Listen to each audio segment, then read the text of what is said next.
Labvakar, klātesošie. Es lēnām aicināšu ieņemt vietas, lai mēs varam sākt mūsu vakaru. Un es gribu arī atgādināt, ka lūdzu pēc oficiālās daļas nekur neaizbēgat, jo mums būs arī neoficiālā daļa virs Rīgas jumtiem. Un tur jūs varēsiet turpināt arī gardās sarunas. Un labvakar visiem. Milzīgs prieks jūs visus šeit redzēt. Ļoti unikāla kompānija. Izmantosim pēc iespējas labāk šo vakaru gan pieredzes apmaiņai, gan baudīšanai, gan networkingam, gan Rīgas jumtu skatu baudīšanai.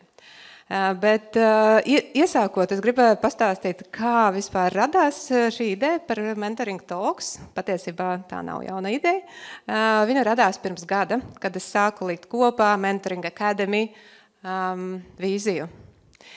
Un kā jau dažas labas idejas ne uzreiz ir aktuālas.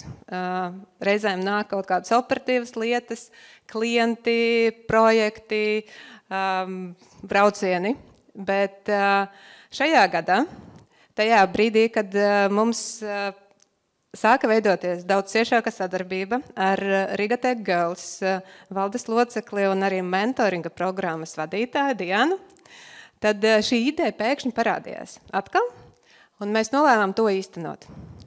Un, protams, tas viss nebūtu iespējams bez jums, gan bez dalībniekiem, kas ir ieradušies šeit, gan bez mūsu atbalstītājiem. Paldies, Olga, par sirsnīgo ievadu. Es gribu teikt sveiki, labvakar, draugi, partneri, kolēģi. Man ir milzīgs prieks, ka šodien, kad īstenībā ir hokeja spēle un tik silts, burvīgs laiks, jūs ieradāties šeit. Mēs ļoti to no sirds novērtējam. Un, kā jau Olga minēja, tad citreiz ir jāstiekas īstajiem cilvēkiem, lai tās lietas notiktu. Un es varu teikt, ka mans stāsts sākās ar mentoringu vairāk nekā 5 gadu atpakaļ, kad es arī nonācu vietā, kur es beidzot varēju realizēt savu vīziju par to, ka būtu tik forši ir tāda vieta, kur var satikties tie, kas grib palīdzēt kādam, un arī tie, kam ir vajadzīga palīdzība, viņi to var gūt.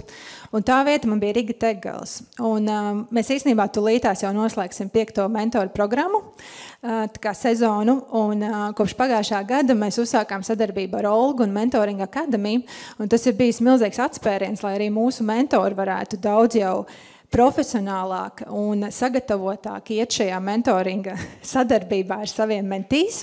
Un esmu ļoti liela piekritēja un ticu tam, ka ja mēs ejam ārā no saviem uzņēmumiem, mājām un īstenībā stiprinam to savus muskuļus un mēģinam atbalstīt kādu, kurš pat nav mūsu ikdienas darbā saistīts ar to, ko mēs daram, mēs vēl gatavāki un labāki tai savai darba videi atgriežamies apakaļ.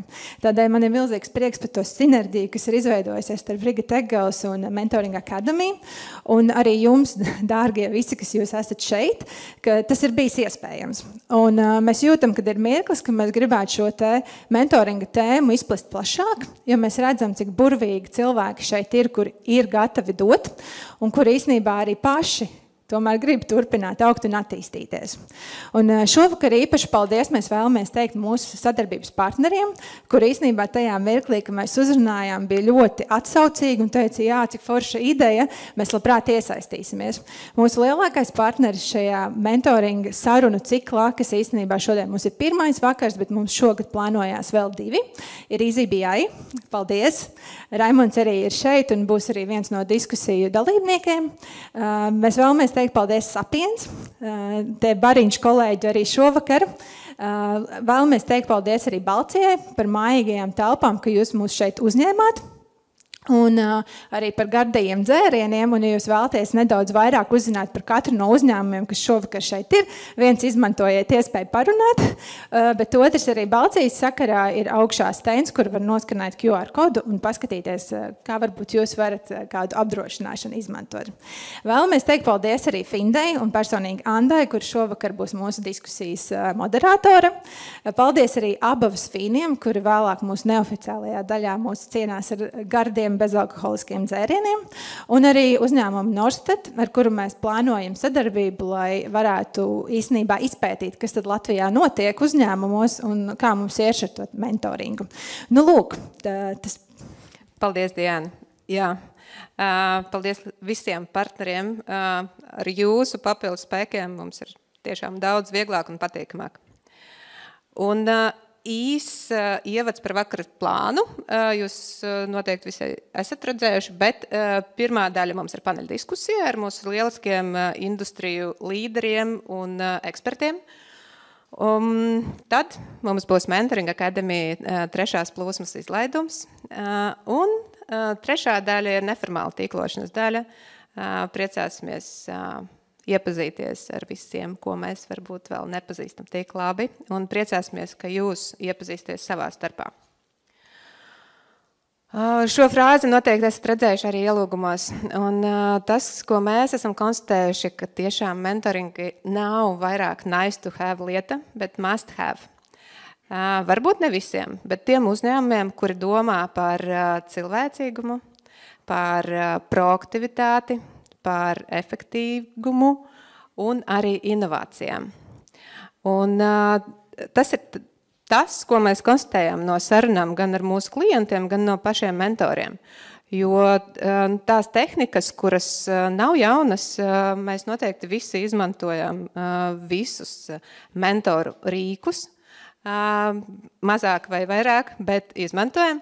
Bet saliekot tos īpašajā kombinācijā, un esot brīvi savā izvēlē un mix and match pieeja, tad tas tiešām dod lielisku rezultātu. Otrā lieta, par kuru es gribēju pieminēt, ka mēs nevaram dot citiem to, kā mums nav. Tāpēc tiem mentoriem, kas ir šeit, un tiem līderiem, kas ir šeit, es gribētu atgādināt to, ka mums ir jārūpējas par sevi, arī par savu attīstību, izaugsmi, un arī jāatrod un jātiecās atbrīvot vietu savā dzīvē izaugsmē un arī cilvēkiem, kas atbalsta mūsu izaugsmi. Un trešā lieta, kuru es gribēju pieminēt, ir sekojoša, ka katrs mentī, kurš ir pieredzējis pozitīvu mentoringa pieredzi, nākotnē visticamāk arī būs mentors kādam. Tas nozīmē, ka šobrīd ieguldot savu laiku kāda konkrēta cilvēka attīstībā, mūsu ieguldījums nebeidzās ar šo cilvēku, bet tā ķēdīte turpinās un mūsu nākamo paudžu dzīves arī kļūst labākas. Tā kā paldies jums visiem, ka jūs investējat savu laiku, savu enerģiju, paši attīstaties, dodat tālāk un izdarat to labo pārmaiņu citu cilvēku dzīvēs. Jā, nu ko, un tagad ir mirklis, kurus vēlētos aicināt mūsu burvīgos panelistus un uzsākt diskusiju par to, kā īstenībā uzsākt mentoringu darba vidē. Un katrs no šiem ir ar īpašu stāstu nākot no savas darba vides vai no kādas citas organizācijas, kur palīdzējuši ārpusē, tāpēc aicināšu šeit Andu Asari, tad Findei radītāja un arī mūsu šīs dienas diskusijas moderātore. Kā nākamo aicināšu Raimondu Simanovski, kurš ir CEO un founders EasyBI. Mārtiņš Sūna, kurš ir country manager Smart Econ Latvija. Līga Kotlere, solution architect manager Sapiens. Un Jūlija Masāne Osa, CFO un COO SonarWorks.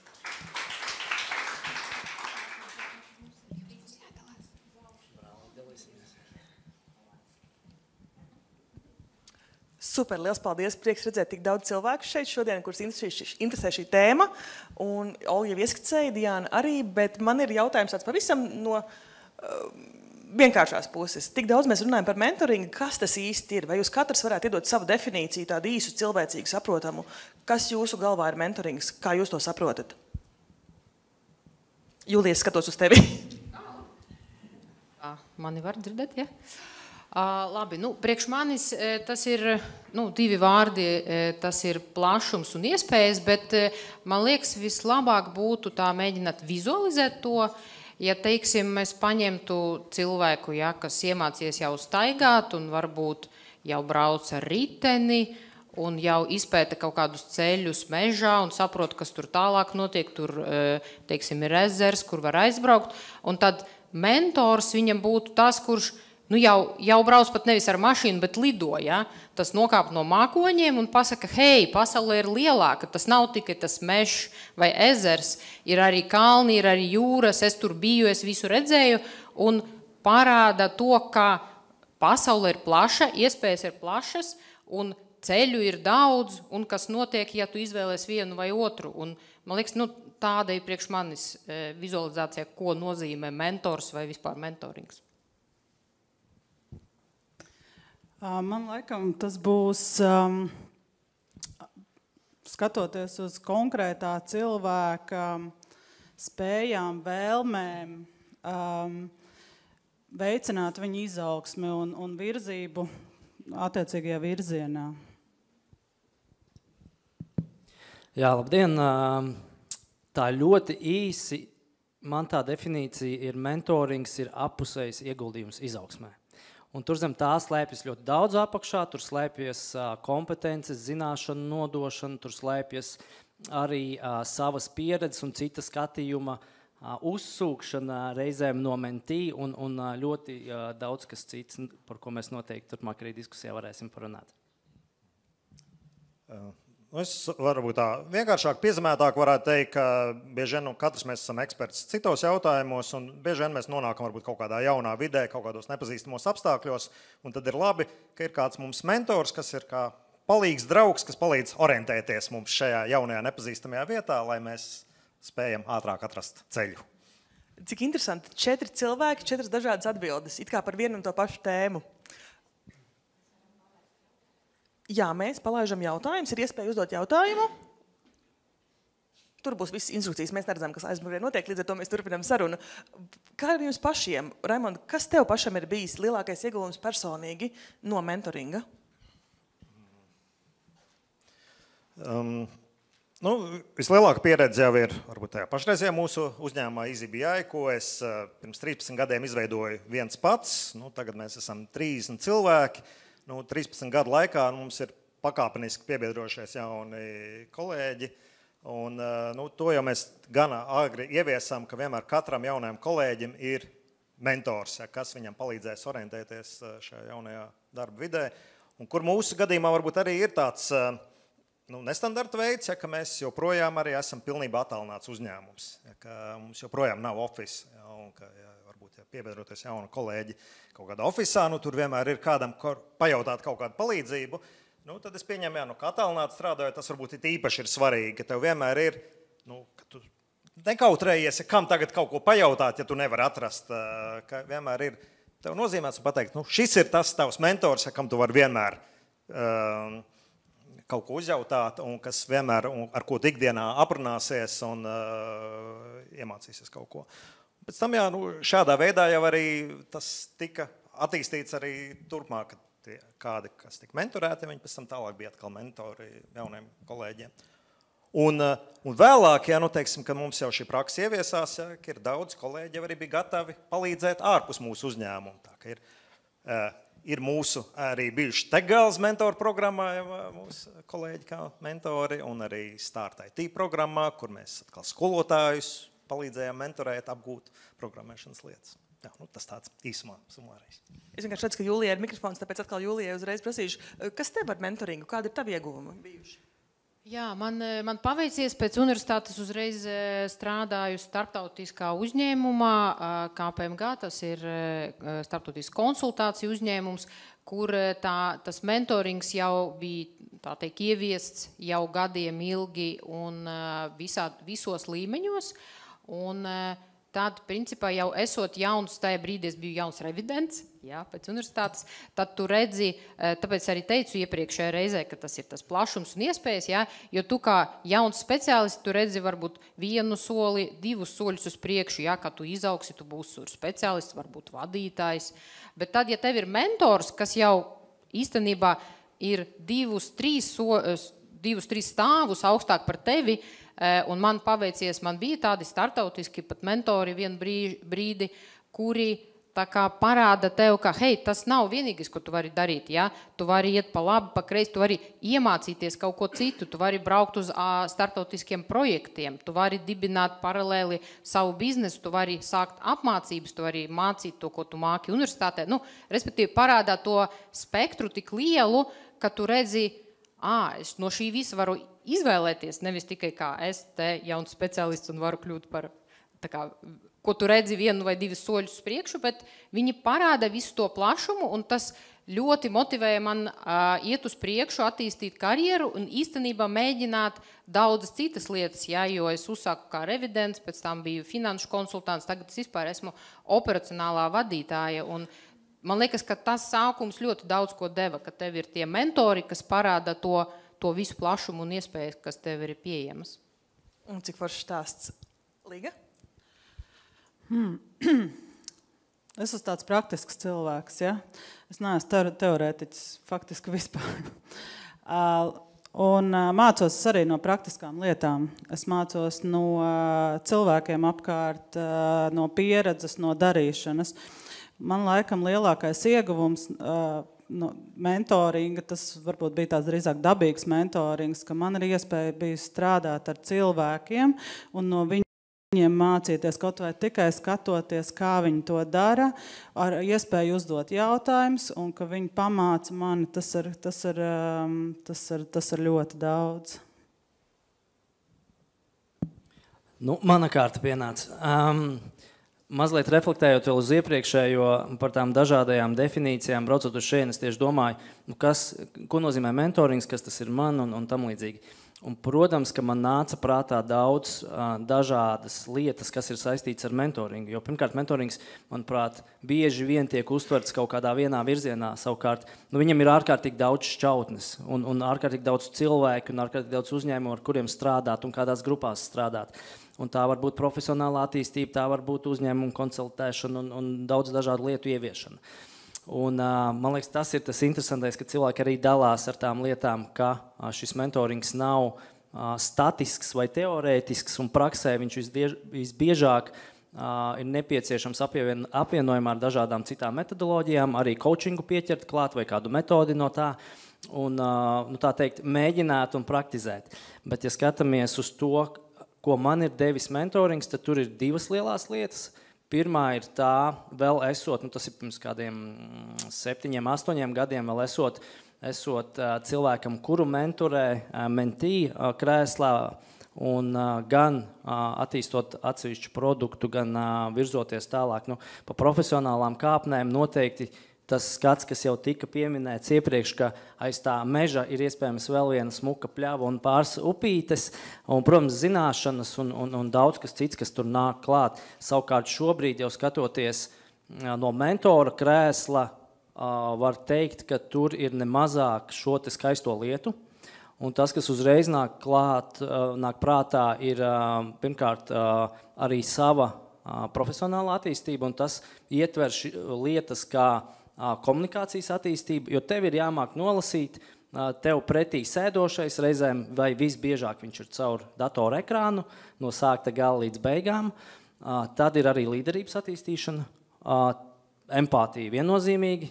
Man liekas, mentoriem visiem nāk tā empātija klāta, bet tā ir tā šķautne, kuru var ļoti interesanti pavērst un attīstīt, jo reizēm, kad mentī atnāk ar kādu konkrētu vīziju vai domu vai problēmu, pēc 4 vai 6 sesijām jūs patiesībā atklājuši pilnīgi citu prizmu, ar kuru bija jāsāk.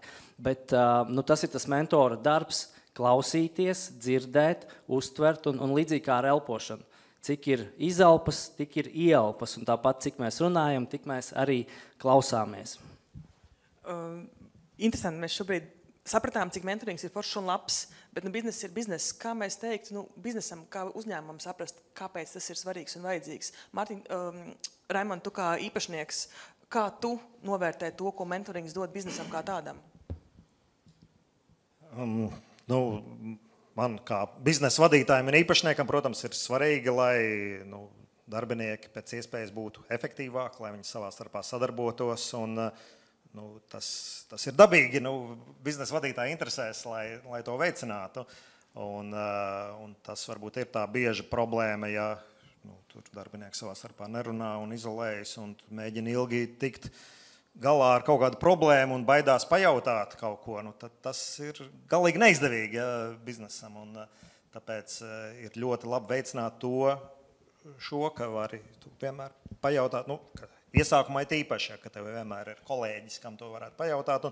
Un arī mūsu gadījumā, ka tas arī nav tā, ka tas ir kaut kāds tur ļoti vecākais speciālists un tagad tikai tur jaunākajam speciālistam visu to māca. Jo mūsu gadījumā arī, es teiktu, jau pievienojas mūsu komandai tādi profesionāļi un zinoši cilvēki, bet, kā jau es sākumā arī minēju, tā ir kaut kāda jauna joma, kur ne visi varbūt visu zina, un tāpēc jau tev ir tas kolēģis, kas tev palīdz labāk orientēties.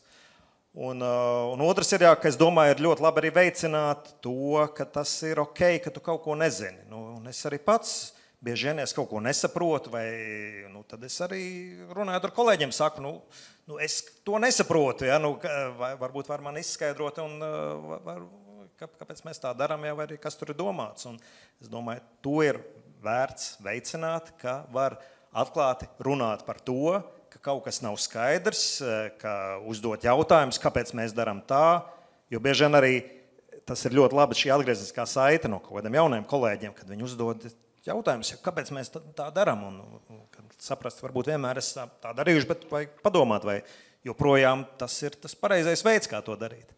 Tā ka es domāju, ir noteikti no biznesa viedokļa tas ir vērts veicināt to, ka vajag uzdot, ka ir ok uzdot jautājumus un ka tev nevajag izlikties, ka tu visu zini un ka tā ir laba kultūra, ka mēs varam par visiem jautājumiem runāt. Un šī mentorēšana tas ļoti labi veicina un tā ir atgriezniskā saite abos virzienos. Vai tu atceries, kad bija tas brīdis, kad jūs ieviesat mentoringu uzņēmumā tā oficiāli? Jo gan jau tādos pirkstu galos tas ir bijis no paša sākuma, bet kad tas tā, mums tagad ir mentorings?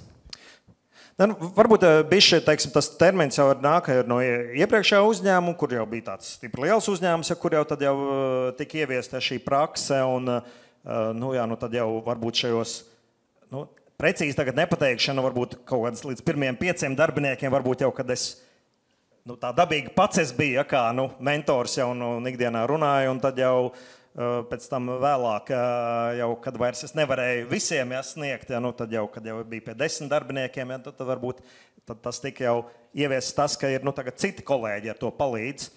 Un tas arī diezgan labi aizgāja. Arī mūsu uzņēmumā ir arī tā specifika, jo projām mēs esam 32 cilvēki, un mēs esam plakana struktūra. Ir viens vadītājs es, un pārējie visi ir, kā mēs sakam, managers of one, kad viņi ir pašvadītāji, katrs sev. Un arī, teiksim, kaut kādās lielākās komandās, piemēram, kaut kādā klienta atbalsta komandā, mēs izrunājam, ir tagad jauns darbinieks, kur arī vienmēr jau jaunus kolēģis pieņemot, arī mums šī prakse, ka pēdējais jau ir, ka viņi pastrādā kopā, izmēģina ar kādiem kolēģiem, un tas ir viņu pēdējais vārds, ka viņi ir gatavi pieņemt viņu savā komandā. Un tad arī šī komanda paši izrunā savā starpā un vienojās. Tagad šim jaunam kolēģim šis būs mentors. Tas arī vairs, tas nav tāds mans viedoklis, bet tas jau ir komandas viedoklis, kurš, teiksim, tālāk to sāk strādāt. Tā ka joprojām ikdienā ar visiem komunicē un sniedz kaut kādu atgrieznisko saiti, bet, protams, ja tur jau ir vairāk kā 10 cilvēku komandu, tad vairs ikdienā tu nevarēsi ar visiem aprunāties, tad tas ir jāsāk deleģēt kolēģiem. Kā ieviest mentoringu? Julija, tu kā operacionālā vadītāja, kā tu teiktu, ar ko sākt, vai tev būtu kāds padoms, kā to organizācijā ieviest? Jā, tas ir pārmaiņu vadība, klasiskā. Mēs pirms šīs sarunas bijām runājuši arī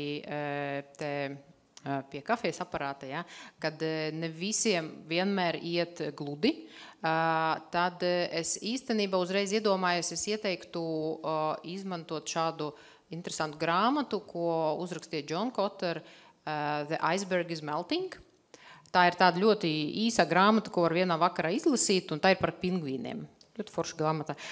Bet tā ir par pārmaiņu vadību. Un tur tieši caur to, kā pingvīni glābās no tā aizberga, kas reāli sāka kūst, bet daudzi par to nezināja, var saprast, man liekas, tās lomas un kas ir vajadzīgs uzņēmumam, lai to uzsāktu. Jo pēc tam jau ir skaidrs, teiksim, kā kolēģi arī šeit stāsta, pēc tam tu redzi, hei, šitais strādā, bet jautājums, kā uztaisīt to sākotnēju, teiksim, pilotu projektiņu, kas aiziet un kur pārējie pavelkās, tad jā, nu, teiksim, ja mēs tā ļoti īsi pasakam, tad jā, vajadzīgs tāds pilotu projektiņš, es ieteiktu reāli paņemt vai nu jaunus vadītājus, vai nu pat uzņēmumu vadībai jāparada tas piemērs.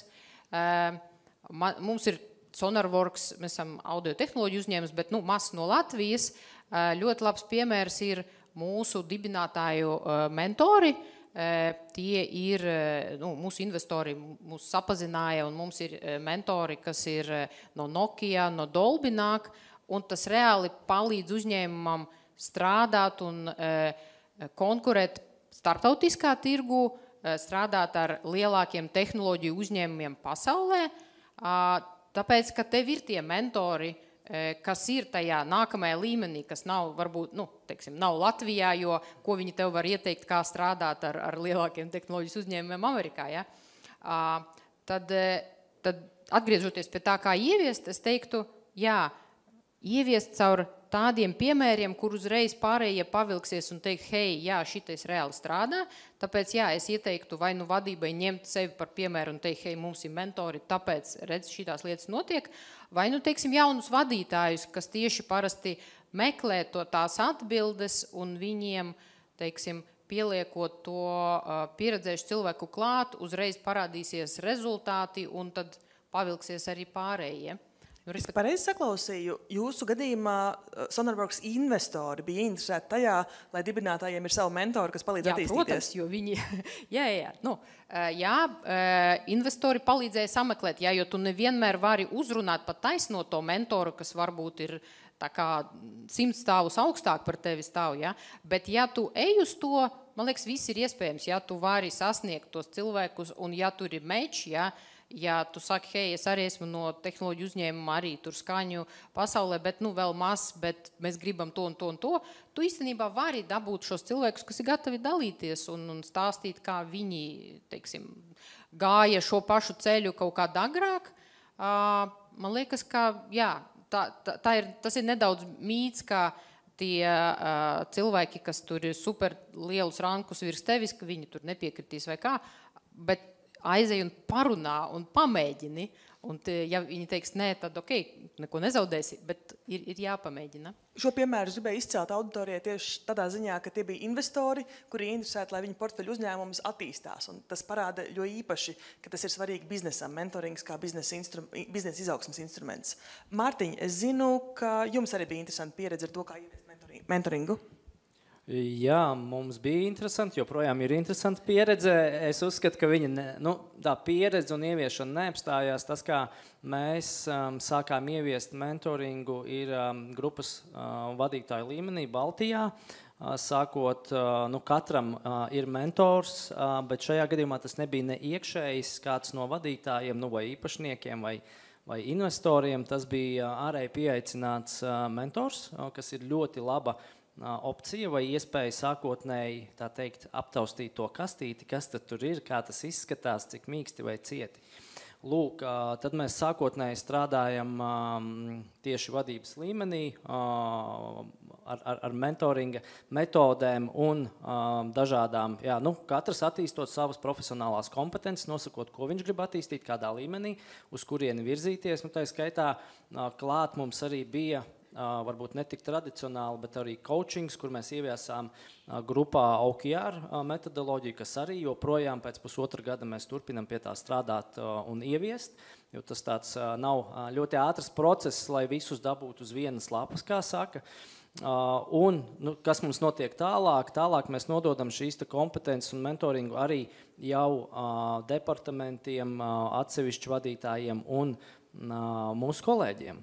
Un tas nenozīmē, ka departamenta vadītājs vai vienkārši vadītājs, kam ir 5 cilvēki, tad viņš viņus mentorēs. Nebūtu nē, tur ir jāatrod tā savstarpējā saikne, vai mentors un kolēģis saskan.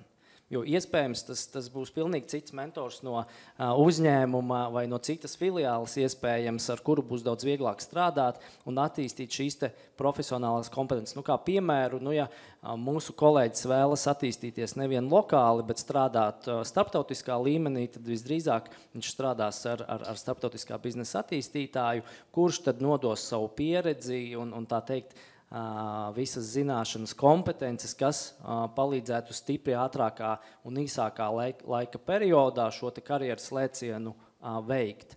Un ja mēs skatāmies, kādi ieguvumi ir no uzņēmuma rezultātiem, tos es dalu vienmēr divās daļās. Viens ir morāli ētiskais ieguvums, kurš ir ļoti tāds labs piepildījuma sajūta par labi padarītu darbu un redzot, kā kolēģi profesionāli attīstās un sasniedz jaunas virsotnes. Un otrs, protams, ir statistisks vai skaitliski izteikts ieguvums, kur var redzēt, ka tie ir daudz lojālāki kolēģi, daudz lojālāki darbinieki un arī šī te efektivitāte dažādās citās apakšgrupās palielinās. Līga, vai jums ir kāds padoms, kā sākt? Kā sākt? Man liekas, ka es piekritīšu par to, ka ir ļoti svarīgi, kāda ir struktūra, vai ir tie cilvēki, kuriem ir vēlme sekot un kuriem pašiem arī ir vēlme dalīties ar savu pieredzi, ar savām zināšanām. Sākt, es pat nezinu. Tur vienkārši ir jāsāk darīt, un tad jāmeklē, kas trūkst. Un tad attiecīgi tiem, kas būtu gatavi tālāk mentorēt, viņiem pašiem ir jādabū sev atbalsts.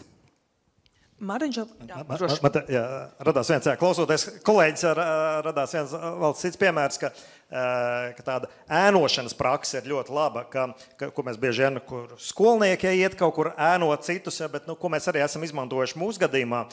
Piemēram, ka sākotnēji uz visādām konferencēm, kur vajadzēja prezentēt, runāt ar klientiem, pamatā aizbrauc, bet tad jau palielinoties, es vairs nevarēju visur aizbraukt, tad jau mēs sākam to, ka es sāku ņemt līdz kolēģis, kas varbūt sākumā tikai klausās un skatās, kā es to daru. Un pēc tam viņi jau teiks, sākumā liekas, ka tas ir tur divreiz dārgāk, tur tomēr te visi biznesa ceļojumi ir, nav lēti, bet caur to mēs arī, ka tagad jau, un pēc tam jau nākamie atkal divatā pārsvarā brauc uz kaut kādiem pasākumiem, un viņi var jau apgūt un skatīties, kā to kolēģi dara, un pēc tam var paši to darīt. Un tagad jau braukājam pa konferencēm pa visu pasauli, un tad jau vienmēr vienkārši arī iekšēji komandā izdomā, tagad šie divi brauks, vai šie divi brauks, jo jebkurš var to izdarīt, vairs nav tā atkarība no tā viena. Tā, ka tas ir, ja grib deleģēt kaut kādas lietas, tad šāda ēnošanas prakse ir ļoti laba, ka cits skatās, kā tu to dari, un tad pakāpeniski sāk mēģināt to darīt. Ļoti labi, ka tu papildināji, jo mans jautājums kā reizi bija, Mārtiņš pieminēja vēl citas metodas, coachings, mentorings, tu pieminēji ēnošanu. No jums es gribētu sadzirdēt atbildi uz jautājumu, ko var izdarīt ar mentoringu, ko nevar? Kur ir tās robežas? Ko mēs varam no šī instrumenta gaidīt un ko nē? Tagad var brīvprātīgi pieteikties, kam ir kāda doma. Es varu sākt, un tad jau droši vien pamudināšu kolēģis uz kādu domu un ideju. Es sākšu laikam, ko nevar izdarīt vai ko nevajadzētu izdarīt. Ļoti labi, vismaz ar vienu galu. Jā, nevajadzētu atrisināt problēmas. Nevajadzētu palīdzēt tā vārda izpratnē, arī palīdzēt atrisināt problēmas, parādīt to taku, pa kuru iet, precīzi noteikt, kas ir labs, slikts, pareizs, nepareizs un daudz kas cits. Un te mēs nonākam pamazām pie tās otras puses, ka tas mentorings griežās ap to, ka mentors parāda un ar dažādu veidu jautājumu, metodoloģijas palīdzību, kas nu kuram strādā, parāda šīs iespējas, bet lēmumu vienmēr pieņems mentī, jeb cilvēks, kas sēž pretī. Tā ir tā galvenā būtība, pēc kā vajadzētu vadīties. Protams, arī jautājumi, kas ir saistīti ar dziļāku problēmu risināšanu, kur mentora kvalifikācija acīm redzami neatbilst. Un tur noteikti gribētu vienmēr iedrošināt, ka nevajag atrisināt vai palīdzēt visiem, jo reizēm tur ir nepieciešama cita kalibra speciālisti vai citi kolēģi. Un tā ir vienmēr tā galvenā vadlīnija, pēc kuras es virzos, ka šai sadarbībai ir jābūt apusēji vērstai un veiksmīgai. Es mazliet papildināšu, kad mentors nav privāts skolotājs, kurš iebaros visas zināšanas sīkākajā līmenī. Mentorējumam pašam ir jāvēlās kaut kur nokļūt, kaut ko iemācīties, un mentors ir kā atbalsta persona, nevis skolotājs, privāts skolotājs. Es pilnīgi piekrītu tam, kas jau bija pateikts, neatkārtošos par tām iespējām un par to plašumu. Kas man liekas, ko var panākt, tas ir, teiksim, risināt lietas, kas ir nevis tieši tā risināšana, bet ko mentors var uzdot jautājumus, kāpēc vispār ir šī problēma, vai tā kā reāli out of box, kāpēc mēs vispār šo risinām, vai varbūt ieteikt kaut kādu citu ceļu, kas parasti varētu būt tāds, nezinu, varbūt saistīts ar politiskām lietām, vai kā tu nodibini kaut kādus kontaktus, nevis ej un risini un tā, bet skatās, tā teikt, plašāk. Es domāju, to ļoti labi var palīdzēt, jo ļoti bieži tīpaši jaunie speciālisti iestrēgs kaut kādās lietās, un viņi, tur, teiksim, mēģina risināt lietu, ko īstenībā nevajag risināt. Ja? Tāpēc es domāju, mentorings un tik, cik es parasti izmantoju savas iespējas neformāli ar kādu, tā teikt, parisināt lietas, man ļoti labi palīdz vienmēr, kad man paprasa, ko tu te mēģini vispār risināt. Un man liekas, tā ir ļoti laba lieta, kur mentors var palīdzēt. Un otrais, tas, kas man bija, pirms kolēģi saka runāt, ir tā izaicinājums, tā kā izaicināt to cilvēku, nevis iet un palīdzēt un tur rādīt iespējas, tas viss ir labi, bet arī izaicināt, un es redzu, kā Triga Tech Girls iedeva ļoti labu iespēju, un es mēģinu šo darīt, un es redzu tur arī, kā parādās rezultāti, ja tu paprasi, ko tu gribi izdarīt, kuri tie, teiksim, paņem un izaicini to cilvēku, un tad, kaut kas saslēdzās, un tā. Tā kā, šīs divas lietas noteikti. Papildinot, droši vien viens no veiksmes faktoriem ir, ka ir tas primārs faktors, ka jābūt pašmotivētai komandai un gan tam mentoram, gan arī, es gribētu ieteikt latviski, mēs varētu saukt par mentorējamais, nevis mentī. Paldies tev, paldies. Mentorējumam ir jābūt pašmotivētam, jo mentorēšanai noteikti nevajag būt praksē, ar ko piespiest tur tos slinkos darbiniekus kaut ko darīt.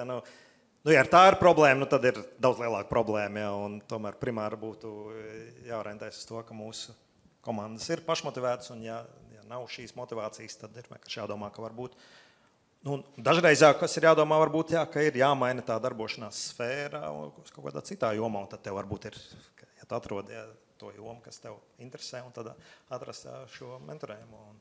Tur arī tāda mums pieredze arī kompānijas iekšēnē, kur kā minēju, mēs esam tāds plakans uzņēmums, nav tur karjeras kāpnes jau uz augšu, nekur iet, bet ir iespējas mainīt to darbošanās jomu, un mums arī ir divas kolēģis, es domāju, kas iepriekš strādāja daudzus gadus klientu atbalstā, bet gribēja kļūt par programmētāju. Un tad viņas arī, un tur viņām parādījās šī daudz lielāka arī motivācija šo darīt, un tad arī viens no kolēģiem, kam patīk arī šīs mentorēšanas lietas, tad arī uzņēmās viņa būt arī par jau pieredzējušām kolēģiem, bet tad atkal apgūt šīs programmēšanas lietas. Un tad jau, ja tev ir šī pašmotivācija, tad tas rezultāts parasti vienmēr būs.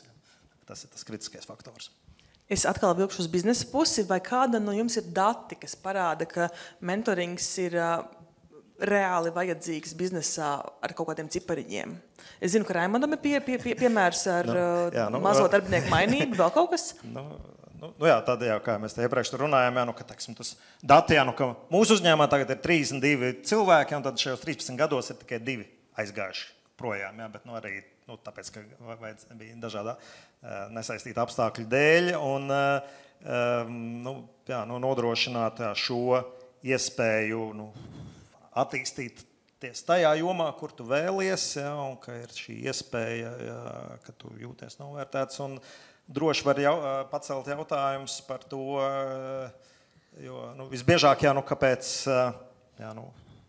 aiziet jau varbūt no kādām darba vietām, tāpēc, ka tu psiholoģiski jūties slikti tajā darba vietā. Tu jūties nenovērtēts, vai arī tu baidies, kaut ko pacelt, kaut kādas lietas, un veido šādu kultūru, ka ir ok mācīties, uzdot jautājumus, un ka tev kolēģi ir vienmēr gatavi palīdzēt. Tas ir, manuprāt, palīdz daudz šo veselīgāku psiholoģisko vidi nodrošināt uzņēmumā. Tad mūsu mazajā kolektīvā ir pozitīvi rezultāti par to.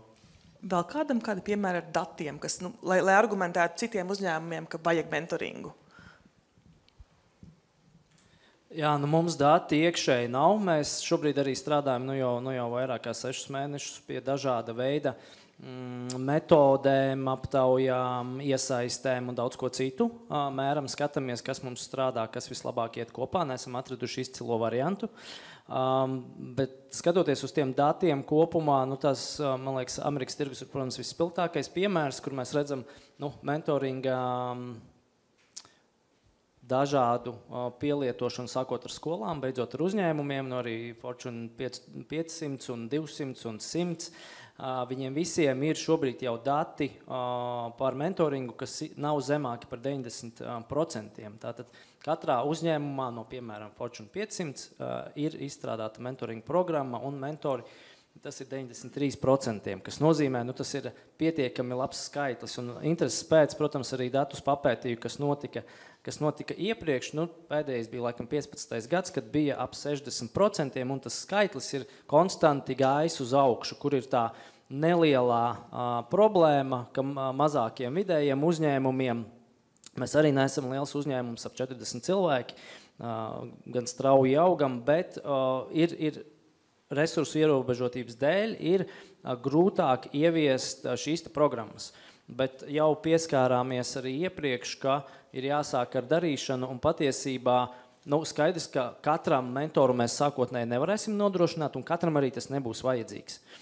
Ir jāsāk pamazām, un tad jau pavelkās līdzi kolēģi, kas tiešām vēlās to, jo tas ir viens no mentoringa priekšnosacījumiem, ir jābūt šai te apusējai vēlmei attīstīties. Un te ļoti labi jau izskanēja, ka pēc reizēm cilvēki pamet darba vietas, ir šī te nedrošība un neziņa, kā es viņu saucu. Neziņa par to, ka es profesionāli patiesībā varu uzņēmumu ietvaros ļoti labas kompetences apgūt, izaugt un strādāt iespējams pie citiem projektiem, pie sarežģītākiem vai iespējams pārkvalificēties turpat uzņēmumu iekšienē. Un tad jau tas ir gan atbalsts no kolēģiem un iesaiste. Lūk, un tas laikam ir tas, manuprāt, mūsu uzņēmumā iekšienē arī viens no galvenajiem tādiem mentoringa programmas vai ieviešanas sākumiem, es teiktu. Super, paldies. Es redzu, ka mums ir ienācies vairāk jautājumu, ja? Jā, palaidīsim mums. Tātad viens no jautājumiem ir, kas ir svarīgākās caurviju prasmes, sociālās prasmes mentoriem, kā jums šķiet? Tādas garas nopūtas.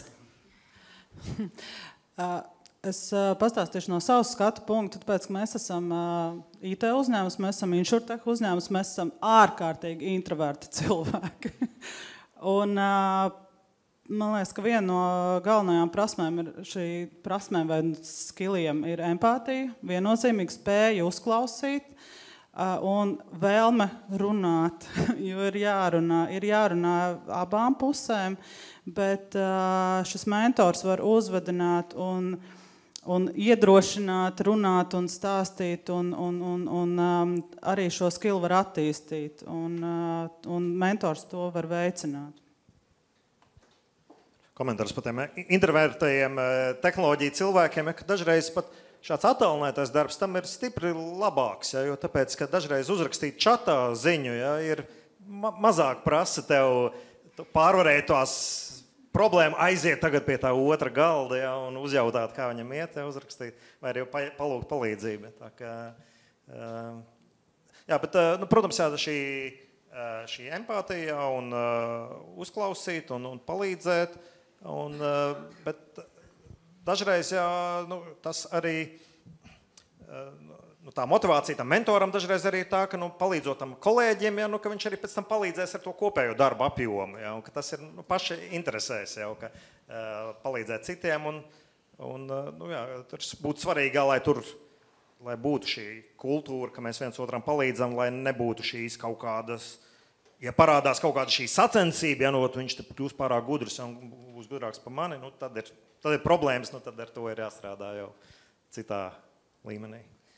Jā, noteikti piekrītu. Empātija ir viens no galvenajiem, kas izskanēja, un tas arī ir mentoriem. Un tā labā ziņa, ko es arī sākotnēji teicu, tas ir tā prasme, ko mentors pats laika gaitā ar katru jauno mentorējamo to var attīstīt.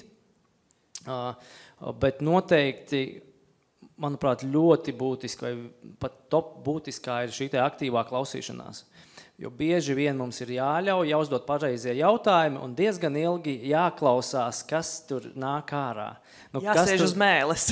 Tieši tā, un vienkārši jāgaida. Un reizēm, manā praksē vismaz sākotnējās pirmās 2 sesijas es vienmēr ļauju to lielo iniciatīvu, jeb es uzdodu tikai jautājumus. Lielāko daļu es klausos, un pēc tā es jau varu arī kaut kādus šos te mazos secinājumus paņemt līdzi, pat ja viņi nav tiešā veidā izskanējuši. Pēc tam nākamajās sesijās es jau varu gūt šo hipotēzes apstiprinājumu vai noliegumu, vai es esmu pareizi sapratis vai nē, un līdz ar to man liekas, jautājumi, aktīvā klausīšanās, empātija, tā skaitā tur ir vēlme palīdzēt un daudz citas visas top soft skill, ko mēs ierakstot internetā redzam, tie arī ir nepieciešami.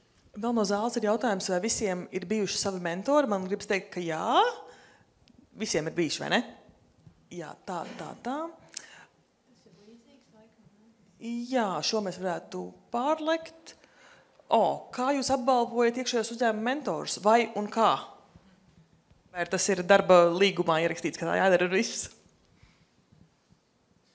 Mūsu gadījumā tas nav nekas tāds kaut kāds papildus lieta, un tas ir vienkārši tā dabīgi izveidojās, ka to dara visi, un vienkārši, ka tas ir palīdzēt kolēģiem, kur tas ir normāli, tas nav nekas tur ekstra. Man liekas, dažreiz varbūt arī ir, ir. Ar šo mentorēšanu arī katrs varbūt saprot dažādas lietas, bet es domāju, ka to var darīt arī dažādās līmenī. Tur būs kaut kādi tur top mentori, ko tu varbūt dabū, tur mēnesī pakonsultēties, tā kā tur uzņēmuma vadītāji, tur dabū kaut kāds cits liels uzņēmuma vadītājs, viņi droši vien ikdienā tur nevarēs viņam uzdot jautājumus, tas ir kaut kad to varēs izdarīt, bet ir ikdienā, ka, es domāju, varbūt tev dažādi mentori dažādās jomās, un tam vajadzētu būt normālai attieksmē pret kolēģiem, ka tu palīdzi kolēģiem. Tiem soft skilliem, kas ir nepieciešami mentoriem, ir jābūt arī līderiem. Un mūsu uzņēmumā tie cilvēki tiek atalgoti ar vairāk darba. Nebija laba reklāma. Nē, tas tā dabīgi. Tā ir dabīgā izaugsme, kļūt par līderi, kļūt par vadītāju, kļūt augt par karjeras kāpnēm tieši vadības pozīcijās. Vēl no jautājumiem iepriekšējais laikam bija par problēmu situācijām, kādas mēdz rasties starp mentoru un mentorējamo. Ir kaut kāds piemērs galvā? Es paņēmu mikrofonu, bet man nav galīgi atbildes, kas man nāk prātā.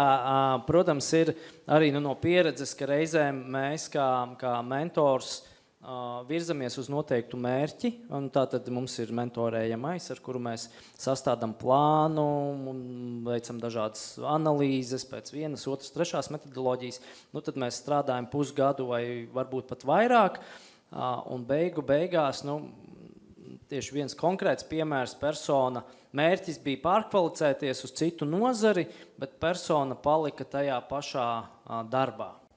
Un man kā mentoram bija, tā ir tāda nosacīta problēma situācija, un likās, ko es izdarīju nepareizi. Kur mēs aizgājām ne tajā ceļā, ne tas jautājums, ne tā sesija par daudz, par maz, un kas notika. Bet tikai pēc laika es sapratu, ka patiesībā tas ir tas dabīgais arī mentorēšanas ceļš, ka tas rezultāts, to, ko jūs sākotnēji esat nosprauduši un nolūkojuši kā iespējamo mērķi, laika gaitā viņš noteikti var mainīties, jo konkrētais cilvēks ļoti labi jūtas esošajā uzņēmumā un pozīcijā un tika pie vairākiem paaugstinājumiem, kas nozīmē, ka beigās mēs patiesībā nevis nesasniedzām mērķi, bet izkristalizējās tas īstais mērķis. Cik vērtīgi. Mums strauji tuvojas laiks beigām, tāpēc es pievērsīšos savam pēdējam jautājumam. Kā jums šķiet, kas ir pats sliktākais, kas var notiekt, ja uzņēmums nepievērš mentoringam? Kas ir tāds, tā teikt, gandrīz vai sots par to, ja uzņēmumi nesāks par to domāt?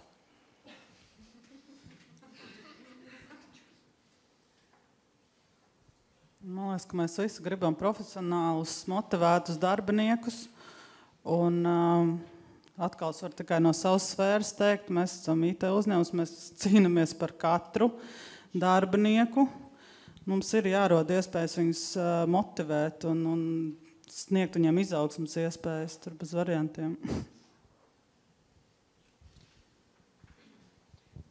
Jā, es varu tikai piekrist šim, un īstenībā man bija piebilde uz to iepriekšējo jautājumu par to, kā tur, teiksim, motivēt vai atalgot mentorus. Mana pieredze ir tāda, teiksim, es jau kādus 11 gadus esmu pati vadītāja, un tad daudzus esmu mentorējusi šajos gados. Tas ir īstenībā ir ļoti liela atdeve, varbūt tā nenāk uzreiz, bet tie cilvēki izaug, teiksim, tie, kā bija mentorējamie. Viņi, teiksim, tagad strādā starptautiski lielos uzņēmumos par vadītājiem, man ir prieks par viņiem, viņi atgriežas, pateicās, un es redzu, ka vislielākais plus ir, ka viņi paši mentorē citus, un man liekas, tā ir ļoti liela atdeve, tas nav īstenībā par naudu vai kā, bet, un arī, tā visā saikne un tie kontakti, kas paliek, man liekas, paši par sevi, tas ir tas, kas ir tas daļa un atalgojums. Jā. Mārtiņ, Raimond? Jā, paturpinot mazliet par mentoru atalgojumu. Kā mēs uzzinājām, Mentoring Academy mentors ir profesiju kvalifikācijā ierakstīta profesija, par ko teorētiski pienākās atalgojums. Praksē šis atalgojums šobrīd ir dažādā veidā jau pieminētajos formātos. Tas ir, protams, gan uzņēmumu iekšienē, tā ir zināmā mērā līderība un atpazīstamība. Un tas nozīmē nevien kā mentoram, bet arī tev tomēr ir diezgan vairāk iespēja ietekmēt procesus un lietas arī citās sfērās. Un, protams, daudz kas pieminētais jau klāt šīs te pievienotās vērtības pēc tam, kuras mēs redzam, ka tiešām personas atverās profesionālā ziņā un aug un vēlas arī palīdzēt citiem. Un savukārt kāds bija jautājums par to, kas notiks ar uzņēmumiem, ja viņi nepievērsīsies mentoringam. Jā, par sodu. Tas bija, kāds būs sods. Sods sekos, tas viennozīmīgi ir skaidrs. Ja mēs skatāmies tā nopietni, tad tur ir jāsaprot, ka tirgus nozares uzņēmumi attīstās, un tā ir pilnīgi cilvēcīga un dabīga vajadzība profesionālā vidē augt un attīstīties. Ja mēs pieņemam darbā darbiniekus, kas to nevēlās, tātad process sākotnēji jau nav pareizs. Kaut kur mēs kļūdamies. Savukārt, ja mēs pieņemam motivētus darbiniekus, kas vēlas attīstīties nozarē profesionāli vienā vai otrā sektorā, tas ir jautājums, vai viņš meklē sevi, bet viņam ir tā uguntiņa acīs, tad tas nozīmē, ka arī uzņēmums būtiski iegūs no tādiem darbiniekiem. Mēs tagad zinām, ikdienā tā ir darbinieks, kas ar degošām acīm nāk, vienmēr tā ir proaktivitāte, tie ir jautājumi, kas liek mums reizēm justies neērti un daudz kas cits, bet kopējais rezultāts noteikti ir šis te visa uzņēmuma virzīšanās uz priekšu. Un, statistika arī nepavēlti ir diezgan nepielūdzama un aizvien vairāk uzņēmumi. Arī Eiropā mēs redzam gan mentoring programmas, gan mentoru aicināšanu un daudz saistītās lietas. Es gribēju pateikt par to, ka mūsu tehnoloģija nozara, zinām mērā, jau bija sodīta ar to, ka ar darbinieku trūkumu, un viens tā problēma bija, ka tā bija ļoti vīriešu dominēta nozare, un tāpēc, ņemot vērā, ka mēs tagad esam Techgals pasākumā, tas ir baigi labi, ka ir daudz vairāk sievietes pievēršās šai tehnoloģiju jomai, un ka to ir aicināt arī visas, kam ir interese, un būt arī aktīvākām un būt pārliecinātākām par sevīm. Un zinām mērā, mēs mūsu uzņēmumā tā esam mainījuši, bieži vien tāda arī par statistiku runājot, kā es jau dažreiz tur rādīju un smējos par to, ka mēs bijām 16 cilvēki, mums bija ļoti maza daudzveidība, jo no 16 cilvēkiem 8 bija Jāņi, mums 50% bija Jāņi, un tad mums visi Jāņi izbeidzās, tad tagad mums ir, esam mainījuši, tagad jau ir, es tagad paskatījos tieši, tagad jau esam, tur kā apaļoja uz tiem 46 vai 47% ir sievietes jau, tā ka tultās jau būsim sasnieguši to.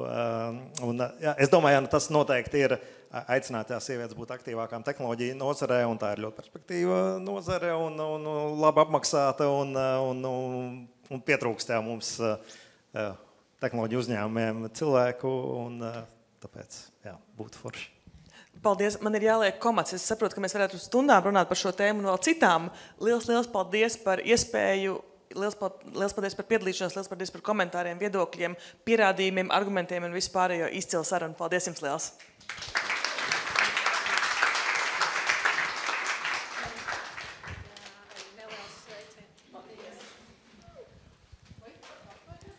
Paldies jums liels! Paldies! Un nelielas dāvanas no Riga Techgals community.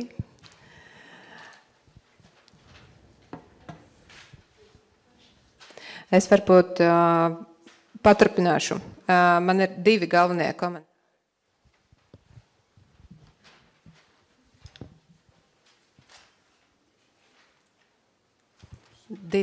komentāri. Viens par proaktivitāti. Tā ir, ka proaktivitātei ir jānāk pirmām kārtām no mentorējuma puses, un tikai pēc tam mentors respondējot, atbildot šo proaktivitāti, tad arī piedāvā attīstības iespējas. Un otrs komentārs man bija par mentoru pieejamību. Neskatoties to, ka tā arī ir profesija, bet es neesmu dzirdējusi nevienu gadījumu, kad kāds no vairāk pieredzējušiem kolēģiem ir atteicis konsultācijā vai sarunā. Varbūt tas nav bijis tāds klasiskais mentorings, tikšanās reiz 2 nedēļās vai kaut kas tam līdzīgs, bet kaut uz vienu vērtīgu tikšanos noteikti ir iespēja tikt pie pieredzējušākā eksperta, kolēģa, vadītāja. Un es iedrošinu jūs to darīt, paskatīties ne tikai savā kontaktu lokā, varbūt LinkedIn kontaktu lokā, bet arī plašāk, kas ir tie cilvēki, kas jūs iedvesmo, un kas ir tie cilvēki, kuri varētu arī jūsu idejas un jūsu attīstību iznest jaunā līmenī, un vienkārši pieteikties uz sarunu, uz kafiju un paskatīties, kas no tā sanāk. Paldies! Jā, un man liekas, ka šeit šovakar ir ļoti daudz burvīgi, jaudīgi cilvēki, un ja esat iedvesmoti arī pēc diskusijas, tad es aicināšu pēc tam augšā uz mūsu neoficiālo networking daļu, un tad droši varat arī uzrunāt viens otru. Un vēl viena lieta, ko es gribēju pateikt, ka īstenībā ir vairāk šie mentoringa veidi, bet viens veids ir, ka mums īstenībā nav tāda strukturētas attiecības ar kādu konkrētu mentoru. Tas cilvēks nezina, ka viņš ir mūsu mentors, bet mums viņš īstenībā ir tāds cilvēks, pie kura mēs varam vērsties, kuram mēs varam lūgt pēc padoma, tā kā to mēs arī bieži varam izmantot, un man tā dzīvē arī bijis, un īstenībā viens cilvēks arī ir šeit, tā kā sveiciens Indra, tā kā darba vidē, kur kādu laiku viņa bija, man tiešā vadītāja pēc tam nebija, bet tik un tā es zināju, ka ja man kāds padoms ir, tad vajadzīgs, es varu iet un vienkārši to lūgt. Nu, lūk, un noslēdzot šo te oficiālo daļu, mēs jau pieskārāmies nedaudz cipariem, un kā arī Mārtiņš minēja, tad Amerika ļoti bagāta ar cipariem, un īstenībā šeit varat redzēt dažādas iezīmes, kur tiešām mentorings ļoti uzņēmumiem palīdz, gan domājot par darbinieku noturību, gan par darbinieku labbūtību, engagement, satisfaction un visādiem citiem angļu vārdiem.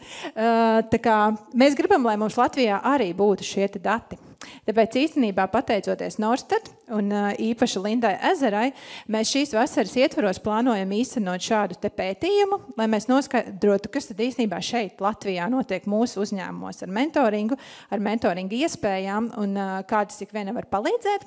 Tā kā, ja jūs jūtat, ka jūs arī vēlaties piedalīties šajā pētījumā, tad droši varat vērsties pie manis vai pie Olgas.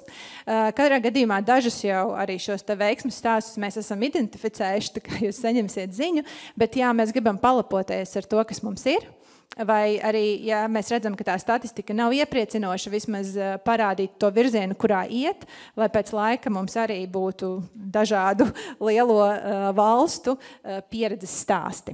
Nu, lūk, šeit arī ir QR kods, kuru jūs varat noskanēt, un mēs arī vēlāk pēc pasākuma nosūtīsim tādu apkopojumu, kur arī vēlreiz šo te akcentēsim. Nu, ko, un tagad ir vēl viens mirklis, kur es došu vārdu Olgai, bet mēs gribam sveikt 5 mentorus, kuri noslēdz Mentoring Academy apmācības un pievienosies šim mentoru pulciņam. Un tad došu vārdu Olgai. Paldies. Mentoring Academy trešās plūsmas izlaidums sakritis arī ar šo pasākumu lieliskā. Gribu pateikt 2 lietas. Pirmā, it kā tad, kad mēs ejam mācīties, tā kā doma vai tāds pieņēmums ir tāds, ka mums kaut kas pietrūkst. Un patiesībā ir tā, ka redzot tos līderus, dažādu līmeņu vadītājus, kas nāk pie mums mācīties mentoringa kompetences, es esmu vienkārši super aizkustināta katrā reizē, kad jauns grupas dalībnieks pasaka par savām ekspektācijām, ko viņš grib saņemt, ko viņš ir izdarījis. Un es vienkārši ļoti apskaužu patiesībā jūsu darbiniekus, jūsu komandas biedrus, kolēģus un arī jūsu vadītājus. Un otra lieta, kuru es gribētu viegli izcelt, ka paldies jums par to, ka jūs arī iesakat mūsu programmu saviem kolēģiem. Un šajā 3. plūsmā mums jau ir kolēģi no iepriekšējo plūsmu dalībniekiem. Tā kā super, ka tas viss iet uz priekšu un ļoti priecājamies, ka tā ir. Un tad gribētu saukt priekšā Ārti Buivitu no energo firmas Jauda.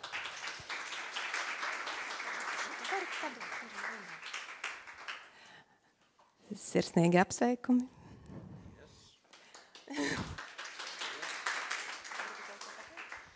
Jā, pavisam īs. Balss man ir cieta, mazliet no iepriekšējās nedēļas bronhīta pārciestā, tas nekas. Pirmais, kas ir tās lielais pārsteigums, ka tas izlaidums nosacītais ir tik plašā lokā. Kā jūs redzat, mēs bijām tikai 5 dalībnieki, un tas tāds no vienas puses satraucoši arī saviļņojas. No otras puses ir tiešām patīkam, ka caur tiem instrumentiem un informāciju, ko mums piedāvāja Olga un Diāna, vismaz es arī varēšu spērt pirmos soļus, tā kā mentoringā, sākot ar savu komandu vairāk un ar laiku iespējams būt gana uzaudzis ar muskuļiem, lai iet kādam ārpusē piedāvāt šo iespēju. Bet visiem jums paldies, ka esam vienā komandā.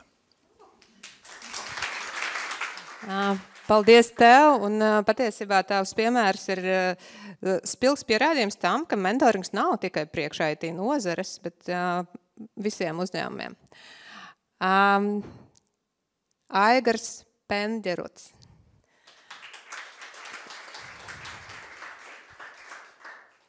Priecājamies tevi apsveikt. Lai veiksmīgs tavs līderības ceļš, varbūt grib pateikt pāris vārdus. Kurs bija noderīgi, centīšos izmantot ar komandu. Paldies. Super, paldies tev. Maksims Galjaskārovs, neesmu redzējusi. Maksims, tu esi šeit? Maksims? Ne? Ok, tad Aigars droši vien nodos, ja? Kolēģi no viena uzņēmuma. Tā.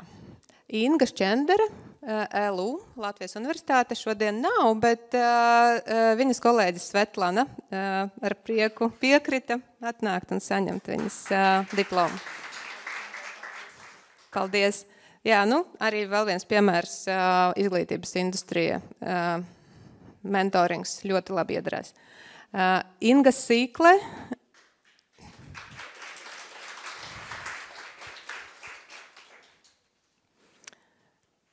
Apsveicam.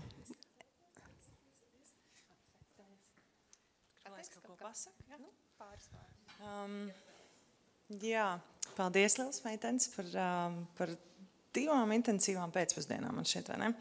Tas, ko es ieguvu, pārliecību to, ka pauze ir ļoti laba. Kad jau uzdod jautājumu, tad iepauzē, ievelc elpu, aizskait līdz 10, nesteidzies ar jautājumu vēl vienreiz precizēt, vai tiešām viņš to ir sapratis. Tas bija laikam viens no tiem pamat lietām, ko es sev. Un pieķēru pēdējās nedēļās, ka man tik ļoti gribās iet ar priekšu uz atbildi. Tā vai ejam, jā, es taču zinu. Tad nē, es sev saku, labi, iepauzējam. Un nākamā lieta, ko es noteikti sev iegūstu, pārliecību par to, ka šis ir tikai mans ceļa sākums. Jo tik ļoti daudz, ko ir mācīties. Un jā, un es priecājos, ka es esmu uzkāpus uz šīs takas. Tad jau redzēs, kur tas viss man aizvedīs. Jebkurā gadījumā, paldies jums liels! Paldies jums visiem! Mēs atceramies visus jūsu āķīgus jautājumus un arī to, kā mēs novērojam, kā jūs mācāties viens no otra, ne tikai no mums, un aktivizējat tos savus iekšējos resursus. Tā kā paldies jums! Un aicinu augšā pavērot Rīgu no jumtiem un varbūt izmantot arī tādiem, nezinu, kā to pateikt, strukturētam veidam, kā iegūt jaunas kolēģis un jaunas paziņas un varbūt sadarbības partners vai mentors. Jā, tad esam uzrakstījuši dažas palīdzošas soļus jums, ja jūs iepazīsties, kas jūs esat, ko jūs darat profesionāli, kāda ir jūsu pieredze mentoringā vai līderībā un kā es varu varbūt palīdzēt citiem. Bet, protams, tas mūsu galvenais aicinājums nav fokusēties uz šo, bet izbaudīt šo laiku kopā, jo šeit tiešām ir ļoti jaudīgi forši cilvēki. Un, protams, izmantot maksimāli, cik var, jo es zinu, ka daudzi savā starpā viens otru pazīst un varbūt ir tā vilkme nedaudz pačalot ilgāk, bet mēģināt uztaisīt kaut kādu raundu, tāpēc arī ieteikumi. Un Olgas ieteikums par to, ka es godīgi sakot to nezināju, ka LinkedInā diezgan ātri var uztaisīt QR kodu un padalīties ar savu sarunu biedru, respektīvi, jūs search lauciņā gribat sākt rakstīt, tur labajā stūrī ir vienkārši šis te kodiņš. Tā kā, jā, daži ieteikumi virtuālajām vizītkartēm, un vēlreiz paldies, ka jūs atradāt laiku un vēlmi ierasties šovakar, tik siltā vakarā, hokejs, nezinu, kāds ir rezultāts. Tieši? 1,7. Ok. Tad es varu aicināt augšā uz terases, uz gardām uzkodām un kādiem dzērieniem, lai šo bēdu, kā saka, apslāpētu. Tiekamies augšā. Paldies jums. Un vēl aizmirst pateikt. Tad, kā es jau minēju iepriekš, šis ir pirmais pasākums 3 pasākumu ciklā. Nākamais pasākums plānojas augusta vidū un 3. novembrī. Tā kā ceram uz tikšanos. Paldies! Un vēl pēdējā lieta, varbūt tagad jums nebūs ērti varbūt caur to vestibili, bet ejot projām, paskatieties lūdzu uz Balcie standu, jo Balcie ir sagatavojusi speciālu piedāvājumu mūsu superīgiem dalībniekiem, un varbūt jūs varat izpētīt, kā jūs varat pārformatēt savu apdrošināšanas portfeli. Paldies, jā, un vēl viena lieta, šis vakars nebūtu tikai bez manis un Olgas, bet mīļš paldies Evitai un Elīnai, kura šobrīd ir Nīderlandē, par to, ka viņas mums arī palīdzēja šo visu uzorganizēt visai Riga Tegels kopienai, kas ir šeit un ar Mentoring Academy. Tā kā, viss gan ejam tagad augšā.